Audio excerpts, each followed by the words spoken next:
archive these and make them available after the fact. So I'd like to welcome everybody to this Open Education Week installment of the Iowa OER webinar series. These are semi-regular information sessions and discussions for people who are working on various types of OER projects in Iowa and beyond. If you have topics of interest that you'd like to see covered in these webinars, you can always send us a message through the Iowa OER Google group. And I will post a link to that group, as well as some other relevant links in the chat in just a few minutes. My name is Marcia Burnett, and I'm the Scholarly Communications Librarian at the University of Iowa. And today I am joined by Marcia Cordts, who's the Instructor of Microbiology and Immunology at the University of Iowa, as well as Shannon Brenner, who's the Instructional Designer and Instructor at, who is an Instructional Designer and Instructor at Northeast Iowa Community College. Marcia has been teaching lecture and laboratory classes at the University of Iowa's Department of Microbiology and Immunology since 1997. She was an early adopter of computer-aided instruction in the biological sciences and is delighted that the ease of authoring and egalitarianism first promised during her earliest instructional project 3 decades ago is finally coming closer to reality through OER. She'll be discussing her experiences using OER in her undergraduate courses, General Microbiology, Lecture, and Lab for the past 10 semesters. Specifically, she'll explore some advantages and disadvantages that she's found using the OpenStax Microbiology textbook and the next generation version of that text entitled Microbiology Canadian Edition. And that text is by Wendy Keenlyside. Shannon is a full-time instructional designer and adjunct faculty member for Northeast Iowa Community College. She has over a decade of experience in teaching, academic coaching, and accessibility support. Her goal is to design and facilitate courses that meet the unique strengths and needs of all types of learners while leveraging exciting and accessible technology. She holds master's degrees in professional writing and teaching from Chatham University and a BA in English from the University of Pittsburgh. Shannon will share how she utilizes the college success text from OpenStax in her college experience course. She'll also share from an instructional design standpoint, some insights on how OER can help faculty design and develop courses that meet quality standards with a universal design for learning framework. So for this session, I'd like to keep our microphones muted until the question and answer and discussion period. But if you have questions or comments in the meantime, just feel free to type them into the chat and we can bring them up when the time is right. After the presentations that Marcia and Shannon give, we will have plenty of time for discussion and Q&A. So without further ado, I will turn it over to Marcia. Okay, thank you, Micah. I'll go ahead and share my screen, see if I can get this to work today.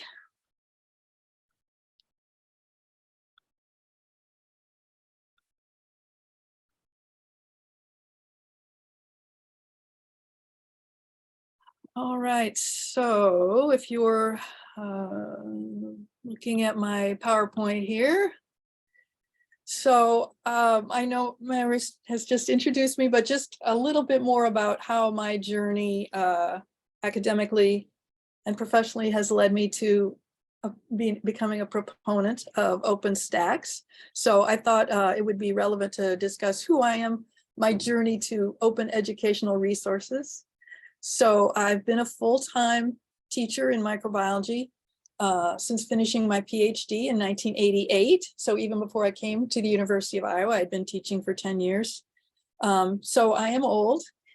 The courses that I've taught range from lecture and lab classes that have been designed for a range of students, everything from undergrad non-science majors through to postgraduate students who are in medical and dental schools. So I've really worked with many thousands of different types of students over the decades.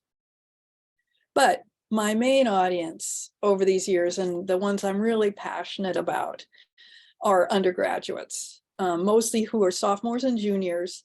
And these are the folks who are taking their very first microbiology class. And they're very goal-oriented. They're all, or almost all of them, are taking this microbiology class because it's on the road to apply to medical school or PA school or dental school or other highly competitive postgraduate healthcare careers. So this is who I'm talking about.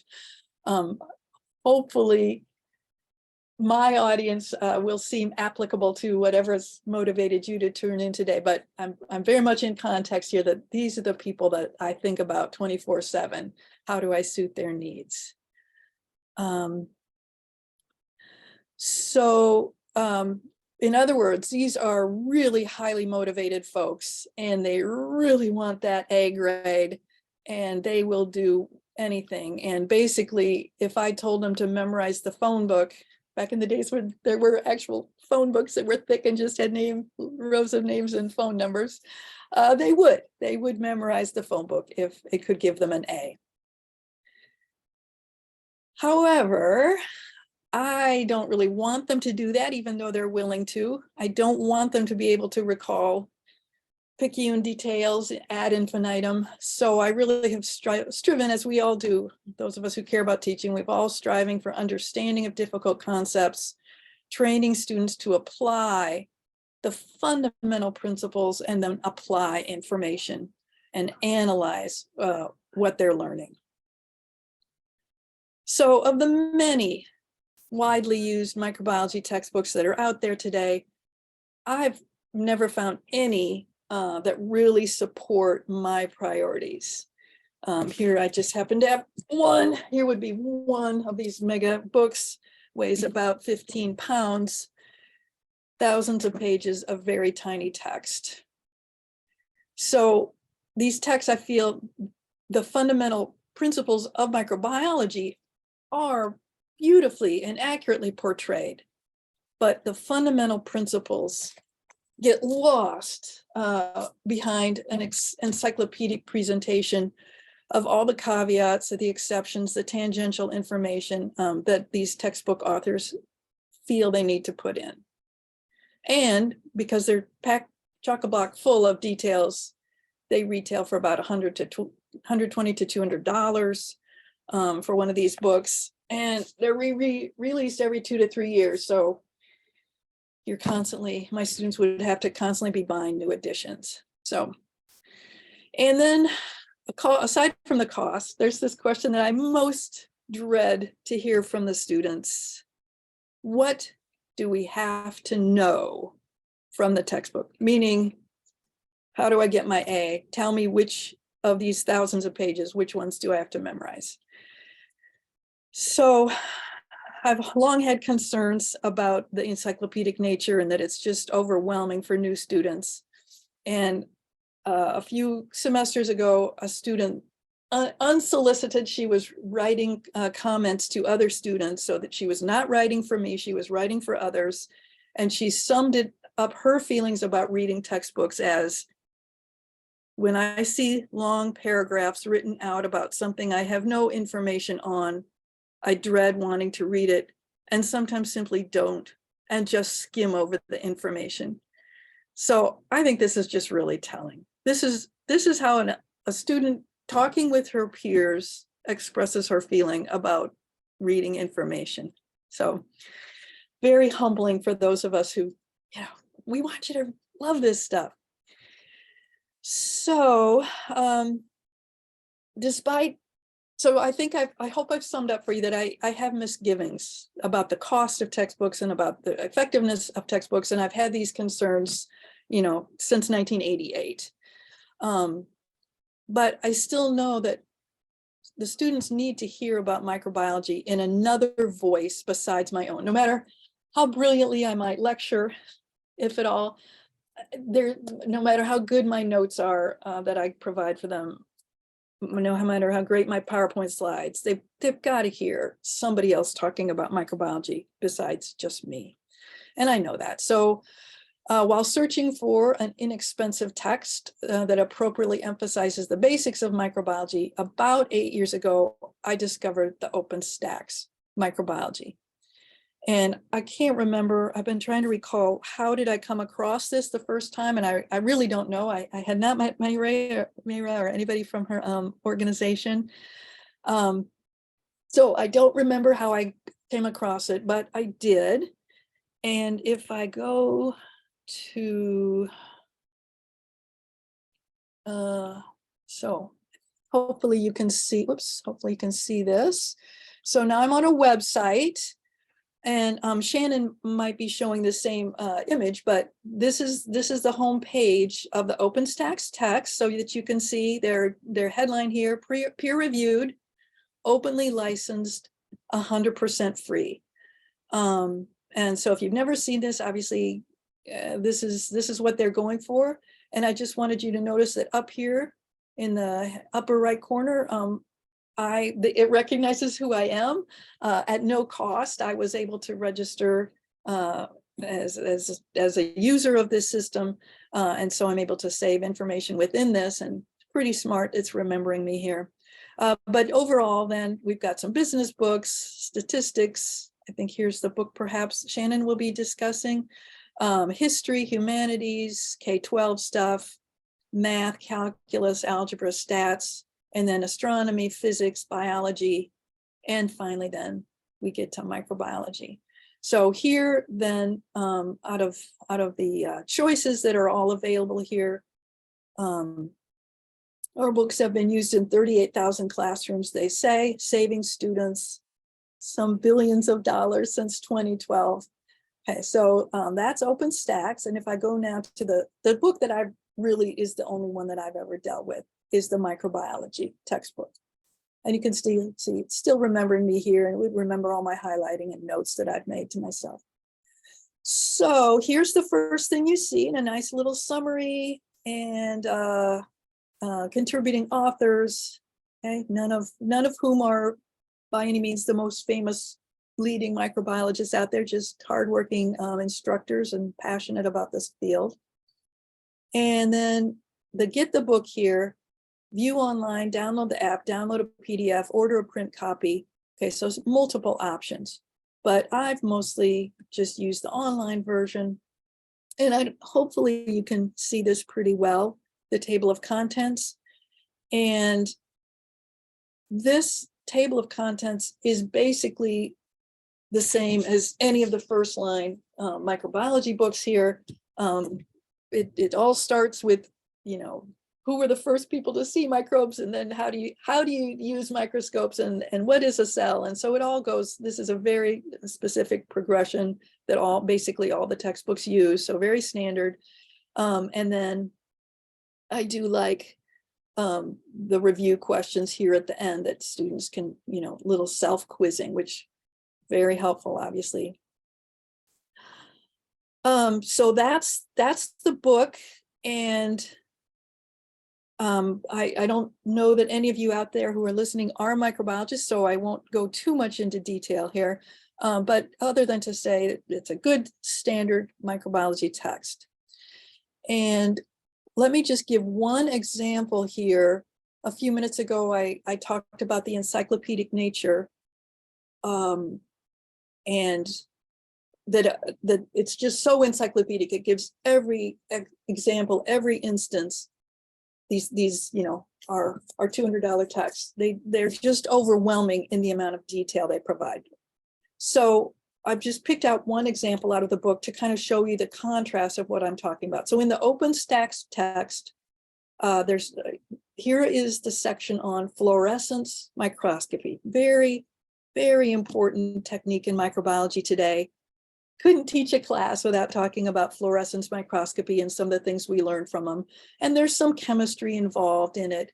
But here it is, what does it use? A couple bold-faced terms, a couple of pictures of what a microorganism looks like when it's viewed in fluorescence microscopy, kind of a cartoon diagram showing what's going on basically.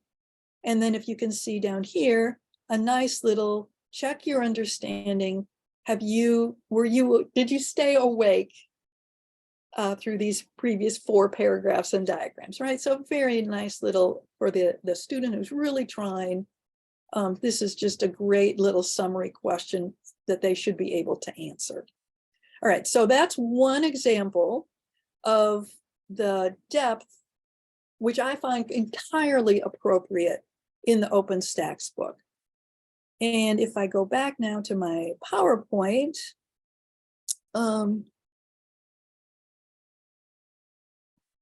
here is the same comparable information in this standard one of the better, I think, modern textbooks. And oh my gosh, okay, so here's the same amount of information that was just covered in four paragraphs and 2 pictures.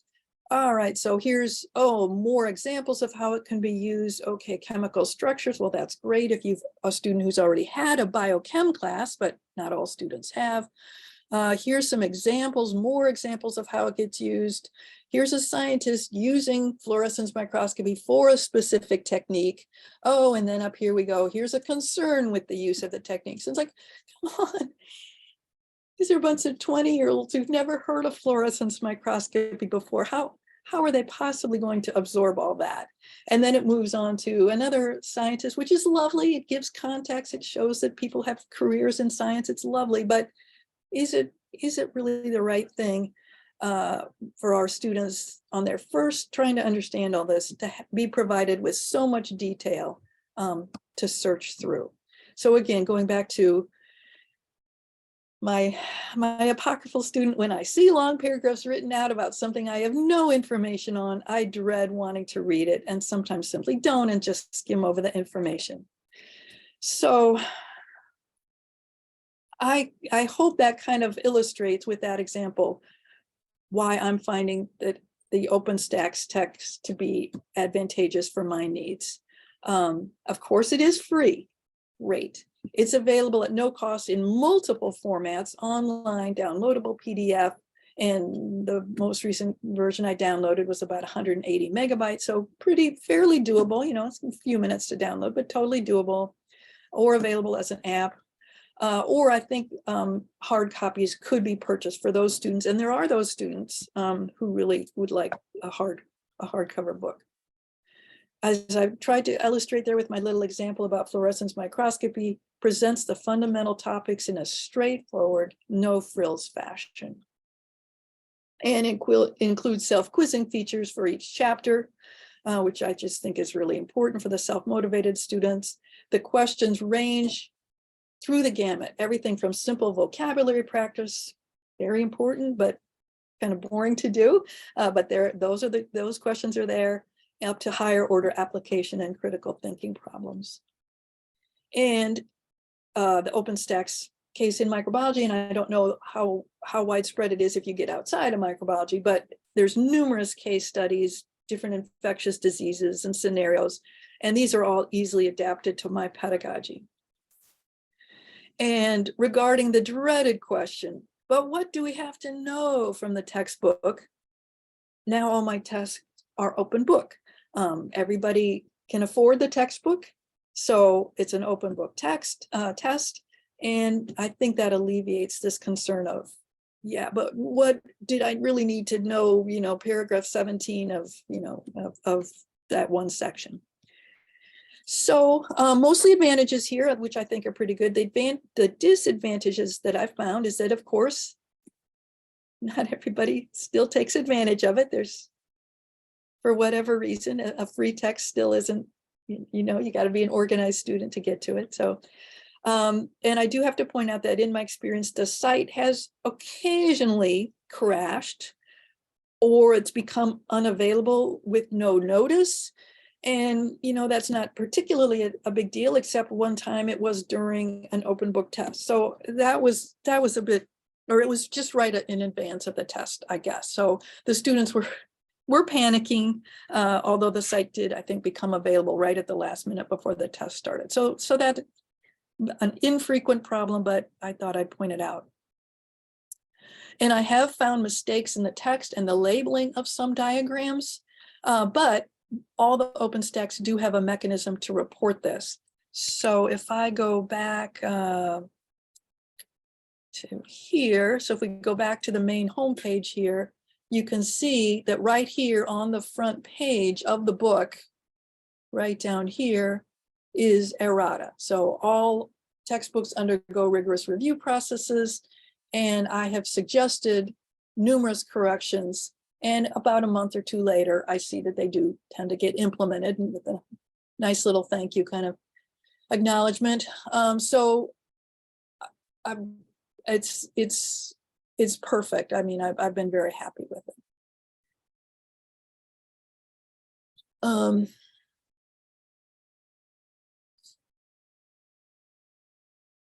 So I did think I would share with you a few comments that I've received over the years. So this is very anecdotal.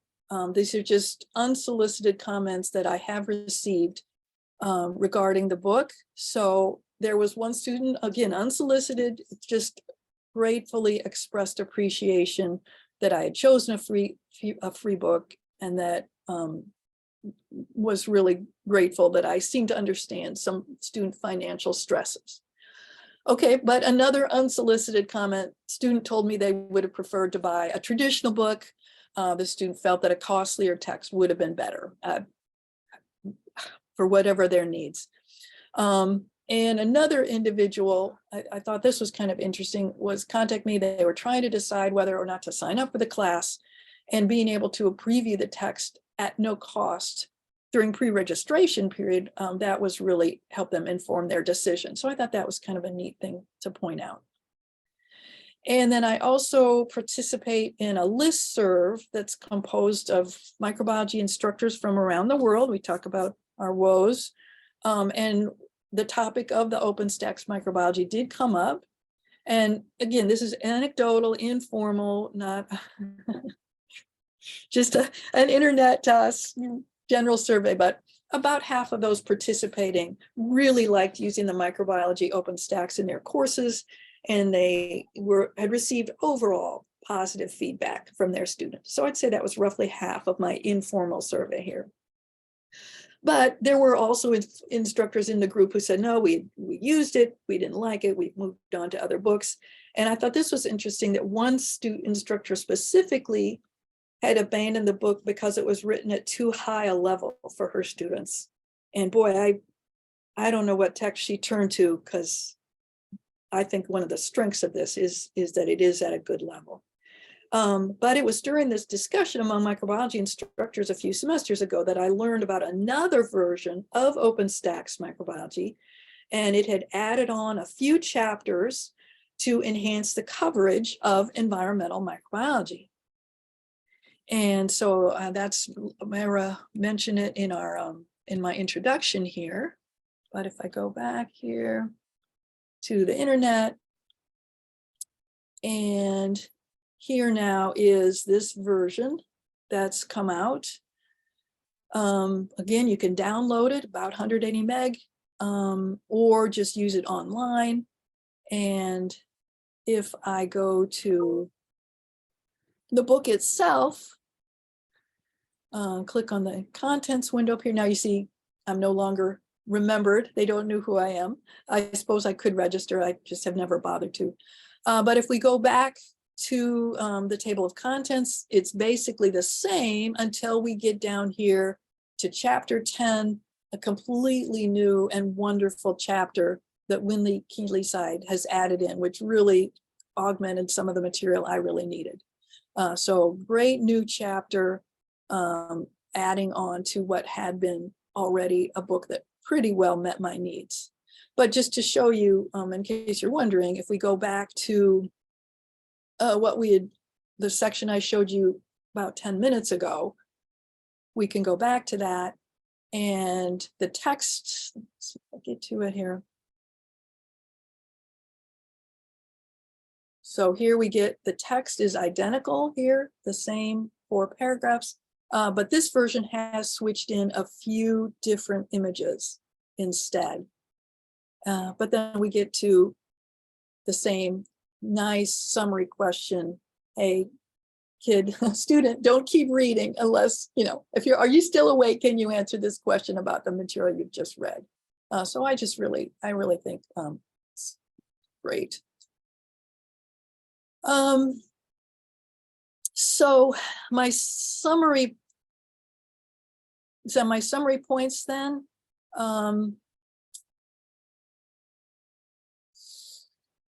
This book that I just showed you, it suits my pedagogical goals better than any other microbiology text on the market.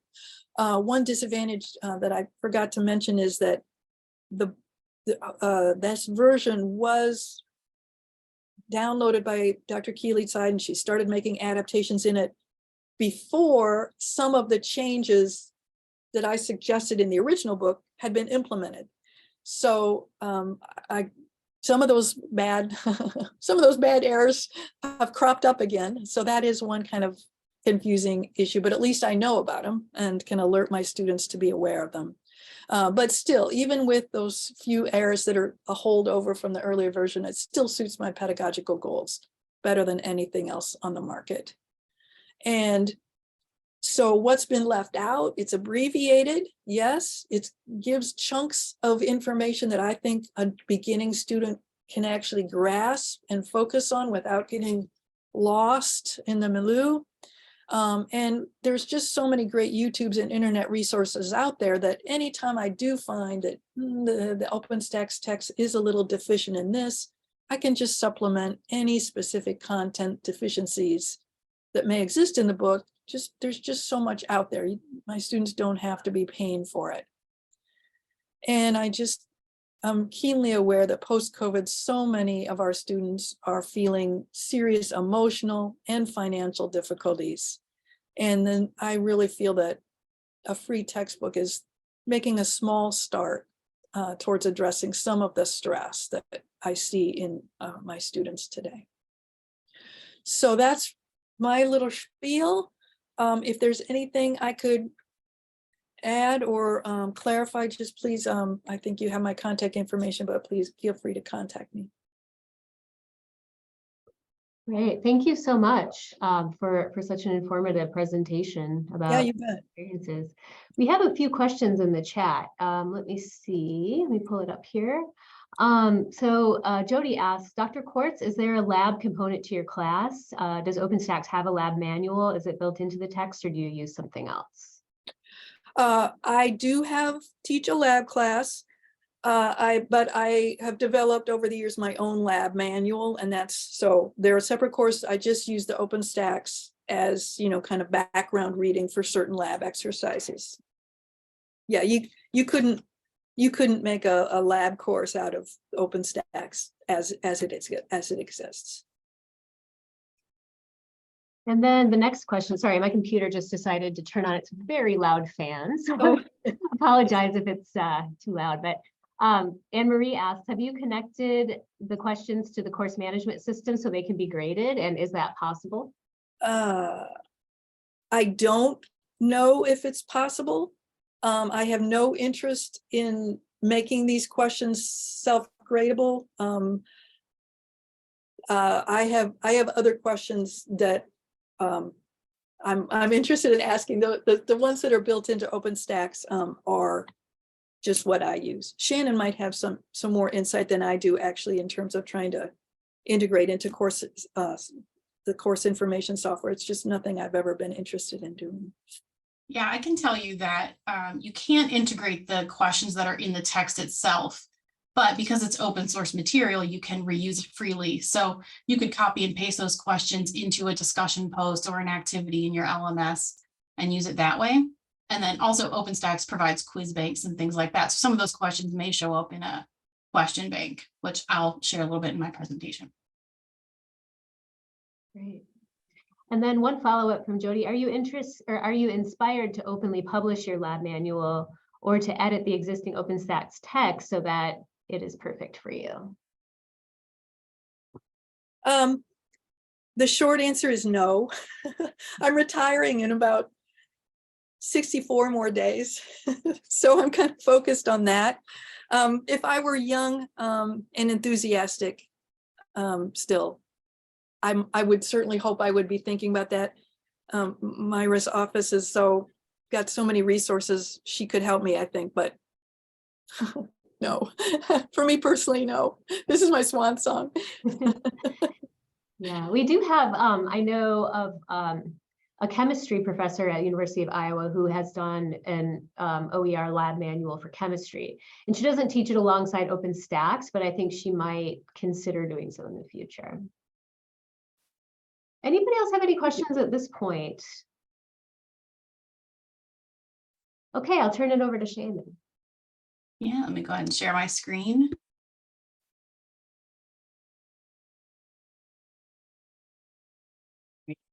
Everybody see my presentation? Yes. Sometimes I share the wrong screen. Okay. So I'm going to talk similarly to Marcia. I'm going to start a little bit with my kind of journey to OER, and then I have a little bit of information I want to share about some of the instructor resources, and I'm going to share a little bit of survey data from an OER survey that was done at our school in 21, at AY 21 to 22. So to start out, before I came to NICC in April of 21. Before that, I had spent about 6 years working at a small private university here. I live in Pittsburgh, in Pennsylvania. And I was working in academic support and disability services. So the office I worked for provided both services to the whole campus. So I worked mostly in academic coaching, both with students with and without disabilities, but almost entirely students who had some kind of barriers or extra challenges to success. And then I also taught a study skills course, which is similar to the college experience class that I teach now. At that school, that course was required for students who were conditionally admitted.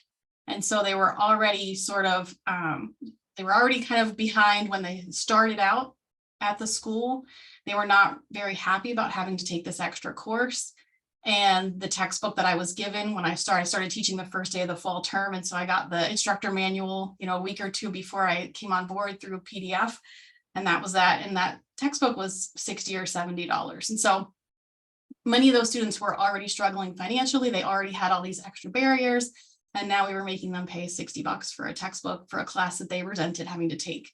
So it was something that I noticed that was a problem right away. And aside from that course, many of the students that I worked with never bought their books for their classes. Sometimes that was for financial reasons. Sometimes they were students with disabilities. And even though we would get accessible versions of their textbooks for them, they still really weren't accessible in the way that they needed them to be. And so they just didn't bother. They didn't even bother opening them.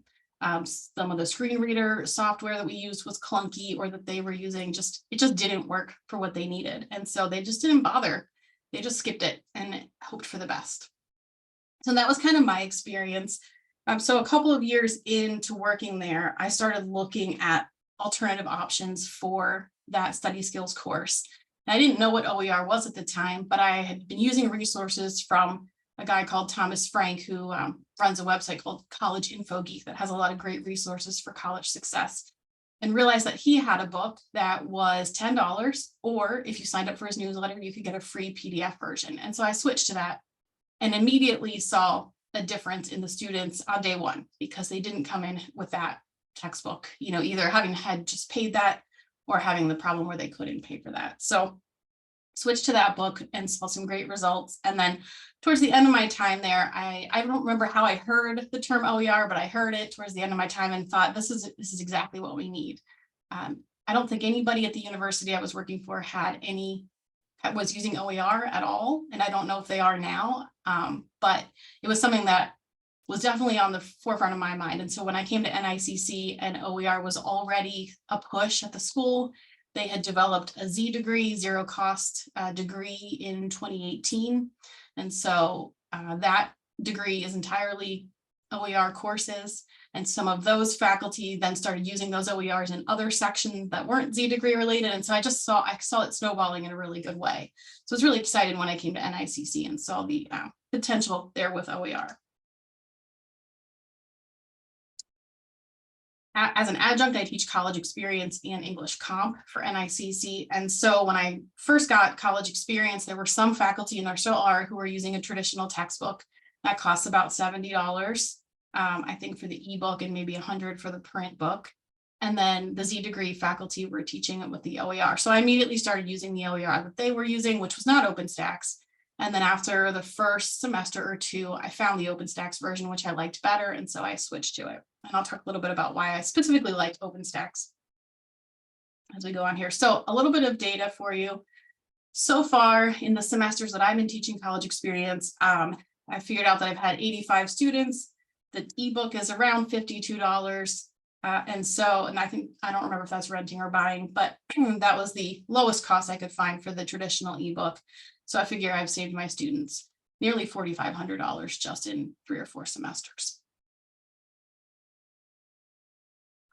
These are some quick numbers for you from an OER survey. This wasn't specifically OpenStax, but OER in general that we did with students in online courses that were using OER back in 21-22. And so I just wanted to show you, because we wanted some information about, in addition to the cost savings, whether we wanted to know whether students liked their OER as much as their textbooks or more.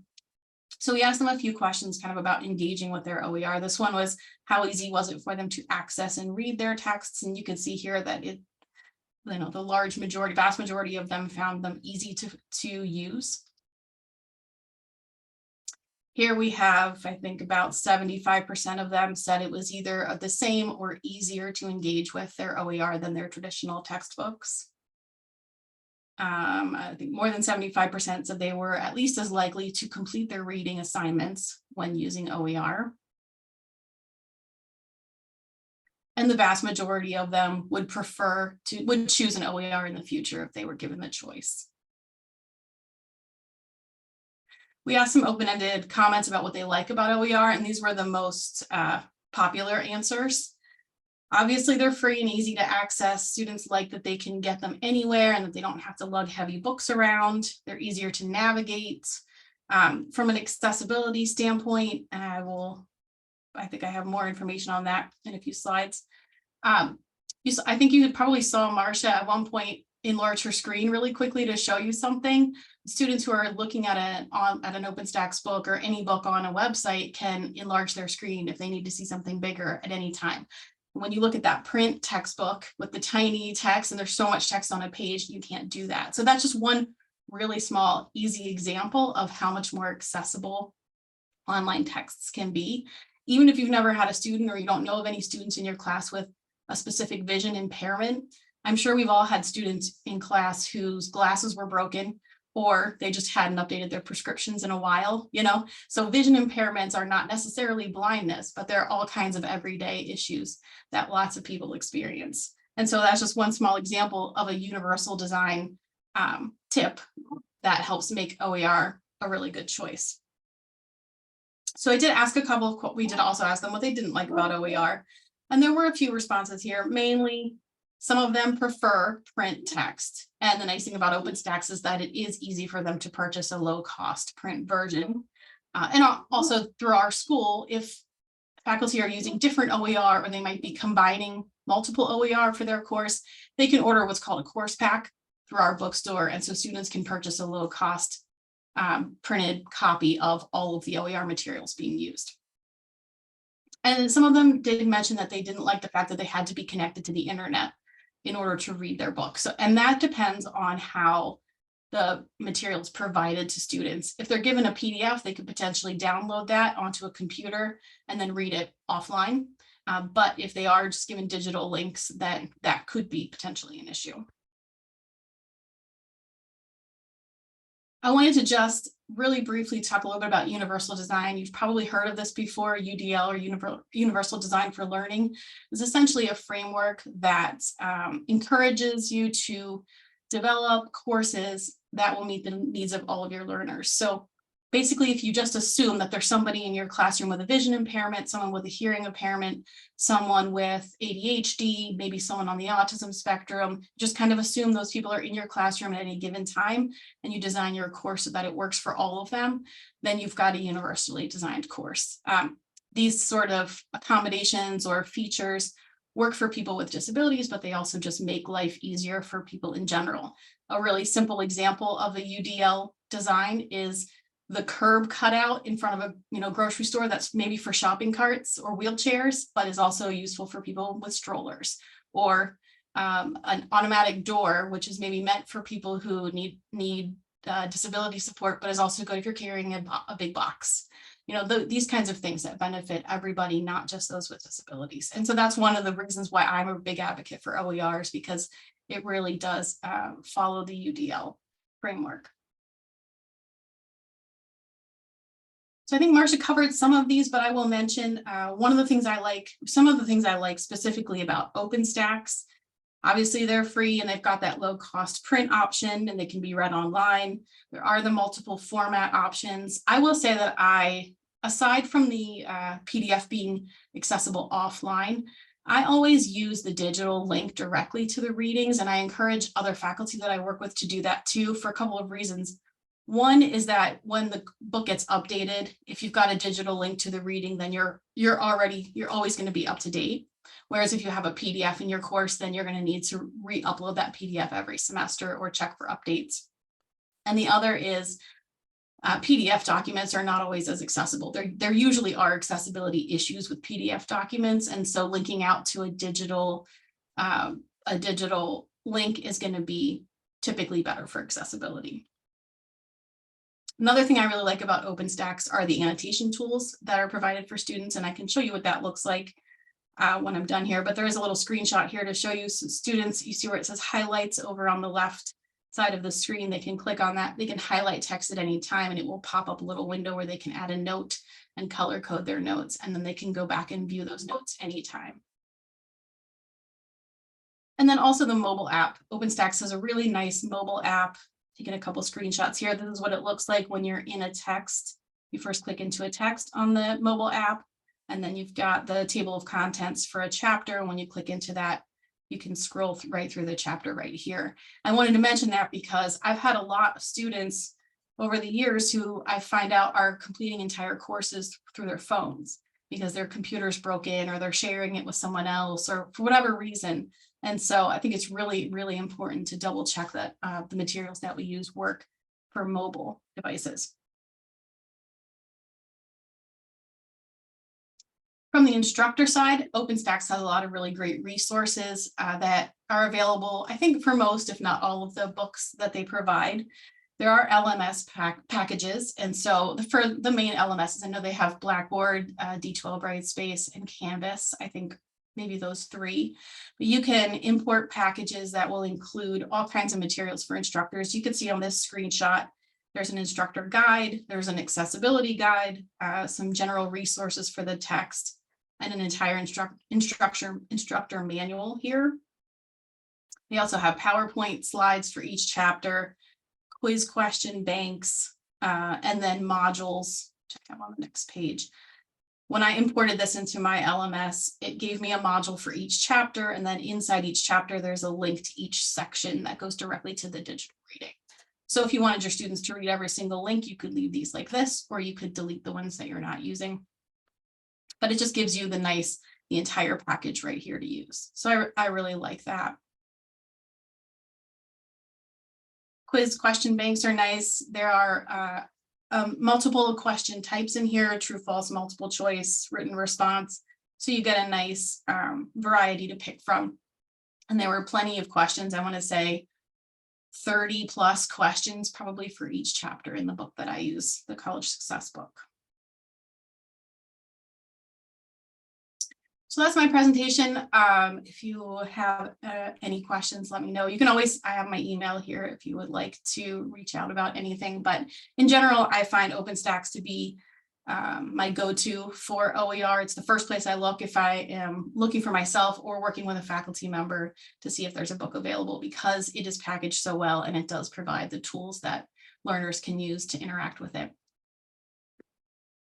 I will share briefly what it looks like.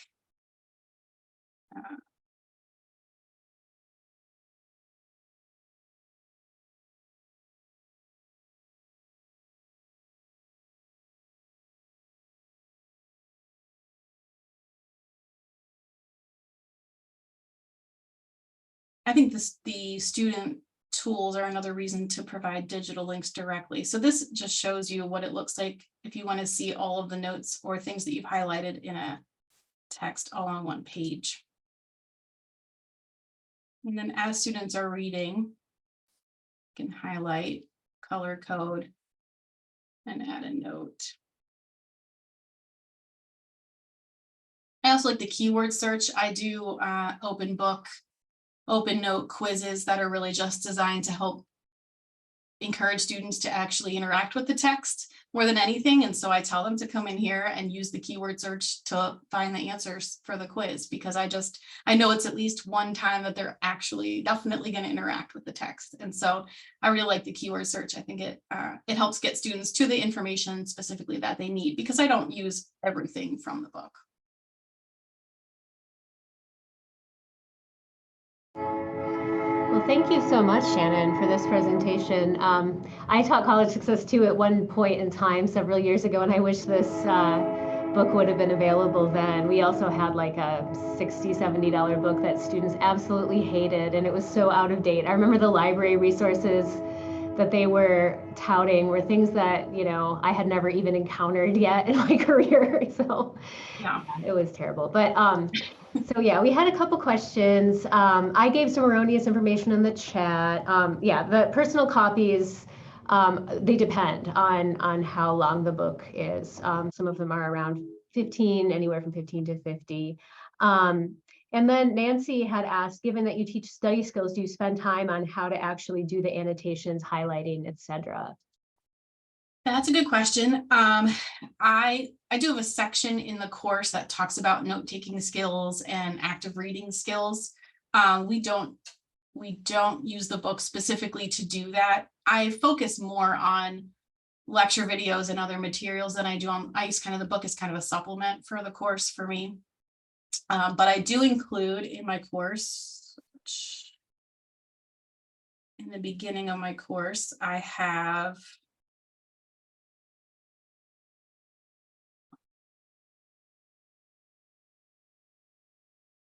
well, maybe it's in the second module. I have a link. OpenStax actually has some information for students on how to use the annotation tools and some note-taking tips. And so I provide a link to that at the beginning of the student guide from OpenStax, a link to that so that they can get some help using the tools and some tips at the beginning. Great. I have kind of a nitty-gritty question for you, Shannon. So your survey that you sent to students, did you develop that instrument yourself, or was that did you get those questions from some other organization or instrument? That was a survey developed by my department. Oh, okay. Yeah, so we wanted to gather some OER information to help push it to other faculty who are outside of the Z degree. And so we developed the questions and put it into online courses that we're using, the Z degree courses and other online courses that we're using OER. Great. We're kind of in the process of developing sort of an end of course survey for students and instructors right now, and we're trying to kind of borrow from existing surveys so that they're at least kind of partially validated. Yeah. Let's see, does anybody have any other questions, anything, any comments, anything that they'd like to bring up for discussion? You can feel free to unmute your mics at this point. One thing I'd like to ask both of our presenters, have either of you ever considered, you know, editing the books yourself, or like kind of cloning the content, or sort of developing your own version of the books? Or are they kind of good enough as is? I will say the one thing I do with them is turn the content into interactive lessons. We have a license for H5P, which some of you may have heard of, which lets you build interactive crossword puzzles and drag and drop activities and things like that. And I like to copy parts of the text and put it into those interactive lessons. So it'll have the students read something, maybe watch a video that goes along with it, and then answer a few questions or do a little activity to check their knowledge. So I like to pull from OER and build lessons that way. Yeah, that's a good strategy. And Marie says a barrier for many faculty is the time required to redesign a course around a new book. Very true. Any suggestions for overcoming that barrier? If you have instructional designers, use them because they will absolutely help with that process. Absolutely. Mosi asks, our college is offering mini grants, but there are probably outside grant opportunities for that time. Absolutely. That's one of our grant categories for our mini grants, as well as course redesign. And we really encourage anyone applying for that grant to work with our instructional designers to help with that, because it is an onerous process. Even if you're adopting a totally pre-existing book that you're not even going to edit at all, you will have to sort of adjust your course. So it is good to build that into your planning. I had explored, in answer to the question a couple of minutes ago, I had explored trying to integrate more into the course software. And Shannon just mentioned H5P, which has a ton of potentials, as she says, for writing really creative quiz questions. But at the University of Iowa, that is not currently available through our course software. And so it would have had to be a separate package, kind of a standalone, and I wasn't ready to get into that. Yeah. Anne Marie says, do you ever present at disciplinary conferences about your open book use? That strikes me as one way to help others think about free options. I have not, but that's a great idea. That is a good idea. Yeah, that is. Well, any other questions or anything? I would say, you know, just in summary, OpenStax is really, I mean, for those of you who may be interested in OER, but don't really have a ton of extra time to develop resources, OpenStax is a really great starting jumping off point, especially if you teach sort of like an intro level course or a survey course. You know, those textbooks are really developed for those kind of classes. So, you know, it's a good place to start and get your feet wet with OER. So thanks today to our speakers, and thanks to everybody who made the time to attend today. Yeah, these webinars, again, kind of happen semi-regularly, once or twice a semester. So feel free to send us any ideas that you have for other sessions. Enjoy the rest of your day and happy Open Education Week. See y'all later. Thank you.